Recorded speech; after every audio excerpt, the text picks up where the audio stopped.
Shalom, berjumpa lagi dengan saya, Handoko Suryanto. Kali ini kita akan belajar tentang satu topik, yaitu pencobaan. Baiklah, saya langsung membacakan 1 Korintus 10 ayat yang ke-13.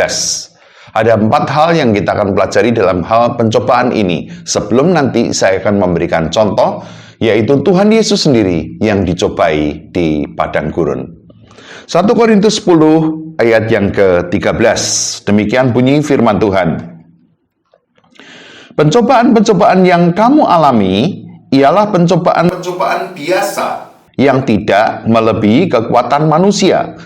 Sebab Allah setia, dan karena itu Ia tidak akan membiarkan kamu dicobai melampaui kekuatanmu.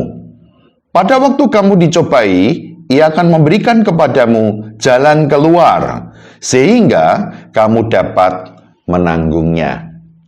Saya berpikir ada 4 hal yang kita bisa lihat di dalam satu ayat ini yang kita bisa pelajari. Yang pertama dikatakan, pencobaan-pencobaan yang kamu alami ialah pencobaan-pencobaan biasa. Ada banyak orang yang berkonsultasi dengan saya, karena saya selaku hamba Tuhan dan sekaligus juga dosen. Mereka bertanya demikian, Pak, saya ini kena pencobaan. Tapi pencobaan yang saya alami ini rumit, Pak. Orang lain nggak seperti saya. Saya pencobaannya berat, Pak. Dan lain sebagainya. Lalu saya katakan, pencobaan yang kamu alami itu biasa. Orang lain juga mengalami hal yang sama. Tapi dia ngotot. Orang Jawa bilang ngeyel. Kenapa begitu? Mereka katakan begini. Misalnya ada seorang anak muda ini mengatakan begini. Dia patah hati. Ya, putus cinta dengan pacarnya. Lalu dia katakan, tapi kasus saya ini beda, Pak. Saya ngomong, Mr. So and so, kamu alami itu sama dengan yang dialami oleh orang lain.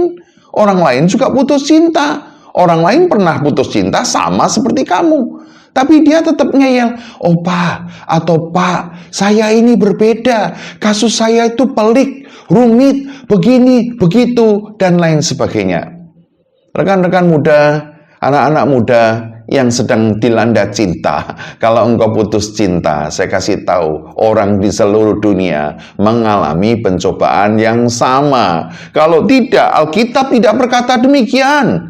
Dengan jelas Tuhan mengatakan, pencobaan-pencobaan yang kamu alami adalah pencobaan yang biasa.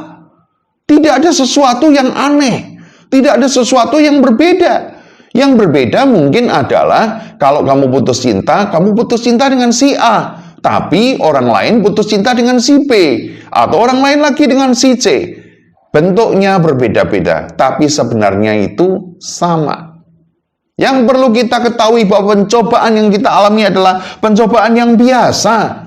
Tidak ada yang aneh-aneh. Dan yang kedua dikatakan yang tidak melebihi kekuatan manusia. Tuhan itu adalah Tuhan yang maha tahu.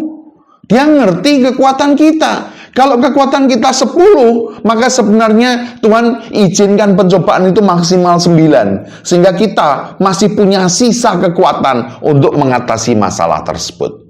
Itu yang kedua, bahwa pencobaan itu tidak melebihi kekuatan kita. Sebab Allah setia, dan karena itu tidak akan membiarkan engkau dicobai melampaui kekuatanmu. Tuhan tidak akan izinkan hal itu terjadi. Dan bahkan yang ketiga, pada waktu kamu dicobai, Ia akan memberikan kepadamu jalan keluar. This is the promise of God. Ini adalah janji Tuhan, di mana Tuhan pasti memberikan kepada kita jalan keluar. Pasti ada jalan keluarnya, ada way out-nya, pasti. Orang berkata, oh kalau ada 100 pintu, kemudian 99 pintu tertutup, maka pasti ada satu pintu yang terbuka. Saya ingin mengatakan pada hari ini, bahwa sebenarnya kalau ada 100 pintu, dan 100 pintu semuanya tertutup, nggak usah khawatir. Nggak cuma 99 yang tertutup, 100 pintu tertutup, nggak usah khawatir. Kenapa? Cari Tuhan, sebab Dia berkata, akulah pintu. I'm the way, the truth, and the life. No one comes unto the Father but by me.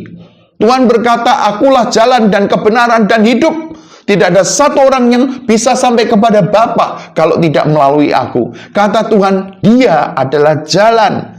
So, kalau kita ada 100 pintu, semua pintu tertutup. Nggak usah khawatir, nggak usah cari-cari pintu. Cari aja Yesus. Kenapa? Karena dia adalah jalan. Oleh sebab itu Alkitab dengan jelas mengatakan pada saat kita dicobai, dia memberikan jalan keluar. Kenapa? Dia berani menjamin. Karena dia memberikan hidupnya sendiri. Dia mati di atas kayu salib. Untuk apa? Menebus semua dosa dan kesalahan kita. Dia memberikan way out kepada kita. Dan yang keempat, terakhir. Sehingga kamu dapat menanggungnya. In the end, resultnya pada akhirnya, hasilnya adalah kita sanggup menanggungnya. Tuhan katakan bahwa kita bisa, kita dapat menanggungnya. Bersama dengan Tuhan, kita bisa dan kuat menanggung semua pencobaan itu. Sekarang saya akan tunjukkan contoh yang diberikan oleh Alkitab di Matius pasal yang keempat. Secara singkat, saya ingin memberitahukan bahwa Tuhan Yesus mengalami pencobaan. Diizinkan oleh Bapaknya dicobai di padang gurun. Pada waktu itu, Tuhan itu sedang melakukan puasa selama 40 hari dan 40 malam. Setelah dia selesai berpuasa, Alkitab mengatakan, maka Yesus dibawa oleh Roh, pasal 4 ayat 1 dari Injil Matius, dibawa oleh Roh ke padang gurun untuk dicobai iblis. Ya, untuk dicobai iblis. Dan setelah berpuasa 40 hari dan 40 malam, akhirnya laparlah Yesus. Yesus 100% manusia, seperti saudara dan saya. Dia bisa mengalami lapar, sama seperti kita. Setelah lapar, lalu datanglah si pencoba itu dan berkata kepadanya, jika engkau anak Allah, perintahkanlah supaya batu-batu ini menjadi roti. Yang pertama, ujian yang pertama, tes pencobaan yang pertama, Tuhan Yesus diminta untuk mengubah batu menjadi roti. Ingat pada waktu itu Tuhan Yesus itu, ayat yang sebelumnya, Tuhan Yesus itu dikatakan, pasal 3 bagian yang terakhir, dikatakan bahwa Tuhan Yesus itu dibaptis oleh Yohanes. Dan pada saat dibaptis oleh Yohanes, Allah Bapa mengatakan, inilah anakku yang kukasihi. Dengarkanlah dia, kepadanya lah aku berkenan. Inilah anak yang kukasihi, inilah anak Allah. Yesus adalah anak Allah. Dan langsung dites sama iblis. Apakah benar engkau anak Allah? Jika engkau anak Allah, kata iblis, ubahlah batu ini menjadi roti. Pencobaan yang pertama adalah harga dirinya dicobai oleh iblis. Bahwa dia adalah yang adalah anak Allah. Iblis seolah-olah mengatakan, apakah betul engkau anak Allah? Jika engkau anak Allah, ubahlah batu ini menjadi roti. Yang pertama, Tuhan dicobai oleh iblis berkenaan dengan fisiknya. Seringkali kita dicobai oleh iblis itu berkenaan dengan fisik. Karena apa? Oh, kita kekurangan makanan, mungkin ya, kita sedang kelaparan, mungkin kita sedang membutuhkan sesuatu secara fisik, material, jasmani, benda, begitu. Itu yang pertama. Dan seringkali kalau saya pikirkan, ada beberapa pintu di mana iblis akan datang mencobai kita. Yang pertama yaitu pada saat kita lapar. Ya, pada saat kita lapar, kita gampang menjadi marah. Ya. Yang kedua, pada saat kita capek, pada saat badannya letih begitu. Nah, itu iblis juga mencobai kita gampang. Dan yang ketiga apa? Pada saat kita itu ngantuk. Sudah ngantuk gitu, diajak ngomong terus rasanya jadi kepingin marah kita. Ingat, 3 pintu kemarahan apa itu tadi? 1 ketika kita lapar, ketika kita capek, dan ketika kita ngantuk. Ya, 3 pintu ini dimanfaatkan oleh iblis untuk apa? Untuk masuk ke dalam diri kita, untuk mencobai kita, untuk menjatuhkan kita. Pencobaan yang kedua dikatakan di dalam ayat yang ke-6.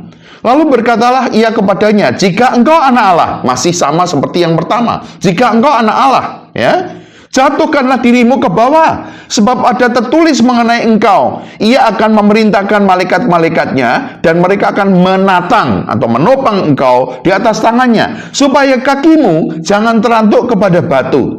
Yesus berkata kepadanya, ada tertulis bla bla bla. Yang kedua, pencobaan yang dialami oleh Tuhan Yesus berkenaan dengan jiwanya. Kalau yang pertama tentang fisiknya, dagingnya, yang kedua berkenaan dengan jiwanya.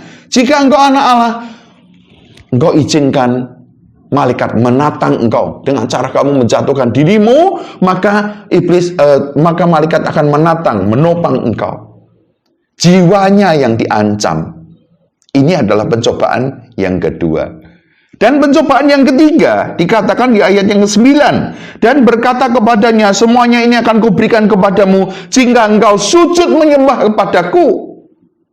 Iblis kali ini tidak menyerang fisik, jasmani, tubuh, tidak. Tetapi dia juga tidak menyerang jiwa, pikirannya, mentalnya, tidak. Tetapi dia menyerang spiritualnya, rohnya. Dikatakan jika engkau menyembah, sujud menyembah kepadaku, maka semuanya ini kuberikan kepadamu. Ingat bahwa sebenarnya Tuhan Allah Bapa sudah memberikan segala kuasa di surga dan di bumi kepada manusia.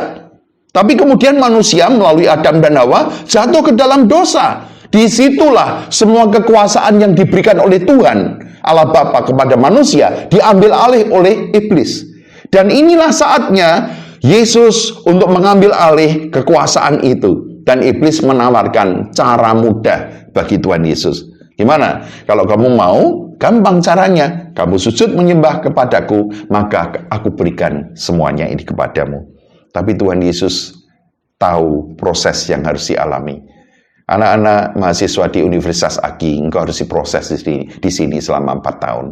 Ya, jangan pernah menginginkan jalan pintas, karena Tuhan Yesus tidak mau jalan pintas. Baik pencobaan yang pertama, yang kedua, maupun yang ketiga, ketiga-tiganya Tuhan Yesus mengatakan ada tertulis. Saya akan bacakan. Ya, ayat yang keempat. Ini adalah jawaban daripada pencobaan yang pertama. Ada tertulis, manusia hidup bukan dari roti saja, tetapi dari setiap firman yang keluar dari mulut Allah. Jadi kalau engkau dicobai, apakah senjatamu? Firman Tuhan. Makanya mahasiswa Universitas AGI, mahasiswa The Great Commission University, diwajibkan untuk membaca Alkitab. Supaya apa? Supaya kamu memiliki senjata. Pada saat engkau dicobai, firman itulah yang akan mengalahkan pencobaan-pencobaan kamu. Yang kedua, dikatakan juga, ayat yang ke-7, Yesus berkata kepadanya, ada pula tertulis, janganlah engkau mencobai Tuhan Allahmu. Yang kedua pun Tuhan mengalahkan pencobaan itu dengan apa? Dengan firman Tuhan. Dan yang ketiga, yang terakhir, dikatakan ayat yang ke-10, maka berkatalah Yesus kepadanya, hanyalah iblis, sebab ada tertulis, engkau harus menyembah Tuhan Allahmu, dan hanya kepada Dia sajalah engkau berbakti. So, mahasiswa Universitas AGI, kita semua, kalau mau mengalahkan iblis, hanya ada satu cara mengalahkan mereka dengan gampang. Apa itu? Kalahkan dengan pedang firman Tuhan. God bless you.